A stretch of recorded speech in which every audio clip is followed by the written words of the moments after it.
Halloween की रात, रहस्यमय भूतिया हवेली। मैं एक आम छोटे गांव का निवासी हूं और हेलोवीन की रात की घटना जो मैंने अपनी आंखों से देखी वह मेरी जिंदगी की सबसे डरावनी और रहस्यमयी थी।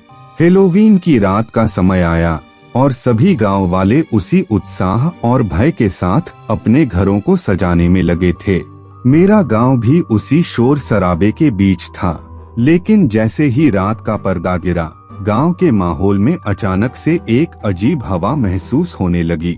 मेरे दोस्त राजू, मीना और मैंने मिलकर एक भूतिया हवेली की ओर बढ़ने का निश्चय किया। हम सभी के मन में जिज्ञासा और डर एक साथ जाग उठा था। हवेली का माहौल संकेत दे रहा था कि कुछ अजीब होने वाला है। हम धीरे धीरे हवेली की ओर बढ़ते गए। रात की गहराई में हमें अचानक से एक आवाज सुनाई दी। घर की किसी पुरानी तंत्र मंत्र से किए गए मंत्रों की गूंज सुनाई दी।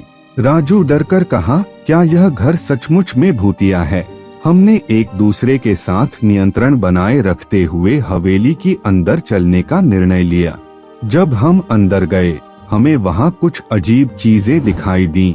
पुराने फोटोग्राफ, भटकते हुए पुराने समय की यादें और बंद कमरों की गंभीरता।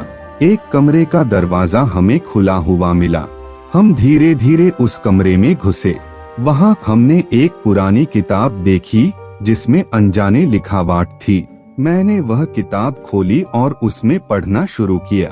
किताब में एक रहस्यमय कहानी थी जिसमें एक पुरानी प्रेतात्मा घर में बंद थी और उसकी आत्मा शांति की तलाश में थी। उसकी आत्मा कह रही थी कि उसकी मुक्ति के लिए किसी की मदद चाहिए। हम सभी को समझ आया कि हमें उस प्रेत की आत्मा की मदद करनी होगी। हमने उसकी मदद करने का निश्चय किया। हमने वही किया जो किताब में लिखा था और उस प्रेत की आत्मा को मुक्ति मिली। वहाँ से बाहर निकलते हुए हमने एक दूसरे को हंसते हुए देखा, क्योंकि हमने सामना किया था भूतिया महसूस, डर और अनजाने रहस्य के साथ। आपको हमारे वीडियो पसंद आते हैं तो हमारे वीडियो को लाइक, शेयर और हमारे चैनल को सब्सक्राइब करें। Thanks for watching. तब तक के लिए अलविदा।